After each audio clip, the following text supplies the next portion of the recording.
Hello everyone, welcome back. Central government ने new pension scheme को launch कर दिया है। ये जो पेंशन स्कीम है इसका नाम है यूपीएस यानी कि यूनिफाइड पेंशन स्कीम, जिसके तहत टोटल 23 लाख एम्प्लॉय को बेनिफिट मिलेगा। क्या है पूरी इन्फॉर्मेशन, चलिए बात कर लेते हैं इस पे। देखिए, पहले सबसे पहले जो पेंशन स्कीम थी वो थी ओपीएस यानी कि ओल्ड पेंशन स्कीम। उसके बाद आई एनपीएस यानी कि न्यू पेंशन स्कीम। अब आ रही है यूनिफाइड पेंशन स्कीम। जो ये न्यू यूनिफाइड पेंशन स्कीम है, बेसिकली इसको इम्प्लीमेंट किया जाएगा नेक्स्ट ईयर अप्रैल में 2025 में इसको इम्प्लीमेंट किया जाएगा। देखिए, अभी जहाँ जहाँ नॉन बीजेपी रूल्स गवर्नमेंट है, जैसे कि राजस्थान हो गया, ठीक, पहले, और हरियाणा होगा, यहाँ पे इन्होंने क्या किया था कि पुरानी पेंशन स्कीम को यानी कि एनपीसी को लागू कर दिया था। कोई 2023 में लागू किया था, कोई 2022 में फिर से वापस लागू कर देता अपने स्टेट में। अब यहाँ पे बीजेपी गवर्नमेंट देखिए, इस साल क्या है, लास्ट में असेंबली इलेक्शन है, जैसे कि जम्मू कश्मीर हो गया, महाराष्ट्र हो गया, झारखंड, जिसके देखते तहत गवर्नमेंट ने ये फैसला लिया है कि वो यूनिफाइड पेंशन स्कीम को लॉन्च करेंगे। अब यूनिफाइड पेंशन स्कीम को लॉन्च करने के बाद कितने लोगों को बेनिफिट होगा, क्या इसमें क्या नए न्यू चेंजेस आए हैं। नेशनल यानी कि जो एनपीएस था यानी कि नेशनल पेंशन स्कीम था, उसके तहत क्या इसमें चेंजेस आए हैं यूपीएस में, चलिए इस पर बात कर लेते हैं। देखिए, यूपीएस में टोटल 5 चीज़ों के ध्यान दिया गया है। सबसे पहले, अगर कोई भी एम्प्लॉय अगर अपने 25 साल सर्विस में दे देता है, यानी कि गवर्नमेंट एम्प्लॉय है, अगर वो 25 साल जॉब कर लेता है, ठीक, तो उसको आने वाले जो समय में, ठीक, तो उसको जो पेंशन मिलेगी वो हाफ मिलेगी, यानी कि जो एवरेज बेसिक सैलरी मिलेगी फॉर लास्ट मंथ रिटायरमेंट तक, यानी कि वो सैलरी वहाँ पर तक मिलती जाएगी। 50% जो सैलरी मिलेगी उसको कौन सी अगर 12 मंथ की जो सैलरी है उसका जो एवरेज होगा वो यहाँ पे जो बाकी बचे हैं वो पेंशन के रूप में उसको मिलेंगे, ठीक।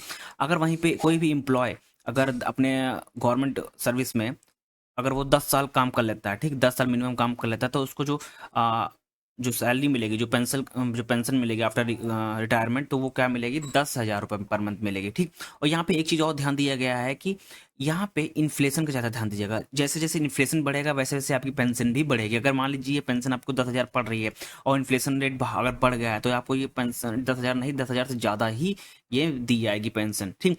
अब यहाँ पे एक चीज़ और है कि अगर आपकी मृत्यु हो जाती है, किसी जो आफ्टर रिटायरमेंट आपको पेंशन मिल रही है, आपकी मृत्यु हो जाती है, तो बाकी जो बची हुई जो पैसा है, जो 60% जो अमाउंट है, आपके घर वालों को मिलेगा। जैसे कि आपकी वाइफ को मिलेगा या आपके हस्बैंड को मिलेगा या आपके जो फैमिली मेम्बर है उनको वहाँ पे दिया जाएगा। ये एश्योर किया गया, ये कंफर्म किया गया। अगर किसी in case of death the family will be get of 60% of last drawn amount by the pensioner, ठीक। यहाँ पे आपको अमाउंट यह मिलेगा, ठीक।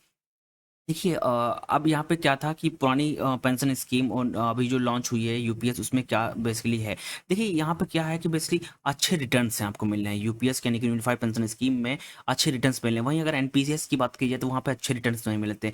वहाँ पे जो स्कीम थी ना, वो लो से हाई रिस्क की तरफ मूव कर रहे थे, यानी कि लो रिस्क था और हाई रिस्क था। यहाँ पे ऐसा कुछ नहीं है। यहाँ पे बेसिकली आपको, आप अगर आपकी डेथ हो जाती है तो आपके गवर्नमेंट को, मतलब आपके फैमिली को मिलेगा पेंशन, ठीक। जैसे कि आपकी वाइफ हो गया, आपके हस्बैंड हो गया, ठीक है, आपकी जो अगर डॉटर है, सन है, उनको मिलेगा पेंशन, ठीक है। और यहाँ पे एक चीज़ ये देखने को मिली है कि अगर ओल्ड पेंशन स्कीम की बात करें हम लोग, तो वहाँ पे सिक्योरिटी कम थी, ठीक है, वहाँ पे रिटर्न्स कम थे।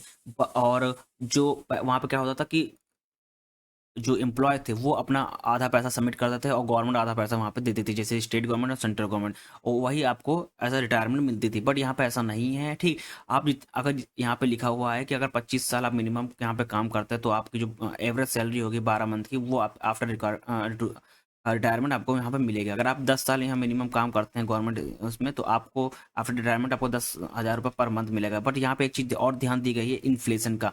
अगर आप इन्फ्लेशन के इफेक्ट भी हुआ ना, तो वो भी आपको इन्फ्लेशन के साथ साथ और पेंशन यहाँ पे मिलेगी। अगर आपको 10,000 सैलरी मतलब पेंशन मिल रही है और इन्फ्लेशन रेट हाई है, तो आपको ये 10,000 नहीं, इससे ज़्यादा ही पेंशन मिलेगी। और ये चीज़ और यहाँ पे दी गई है, यहाँ पे as per the current pension scheme employ contributes 10% contribute करता था एम्प्लॉय, वहीं पे सेंट्रल गवर्नमेंट कंट्रीब्यूट करता था 14%। बट ये क्या हो गया, अब इंक्रीज हो गया, यहाँ पे 18.5% यहाँ पे गवर्नमेंट कंट्रीब्यूट करेगी, ठीक। ये न्यू पेंशन स्कीम है। वहीं ओल्ड पेंशन स्कीम में गवर्नमेंट कंट्रीब्यूट करते थे 14% और एम्प्लॉय कंट्रीब्यूट करते थे 10%। बट अब ये बढ़कर कितना हो गया, 18.5% गवर्नमेंट कंट्रीब्यूट करेगी यूपीएस यानी कि यूनिफाइड पेंशन स्कीम में। और जो ऊपर वाली बात कह रहे थे हम लोग, वो एनपीएस थी, ठीक, नेशनल पेंशन स्कीम के तहत यहाँ पे जो कंट्रीब्यूशन हो रहा था, ठीक। चलिए हम लोग एक वीडियो बनाएंगे।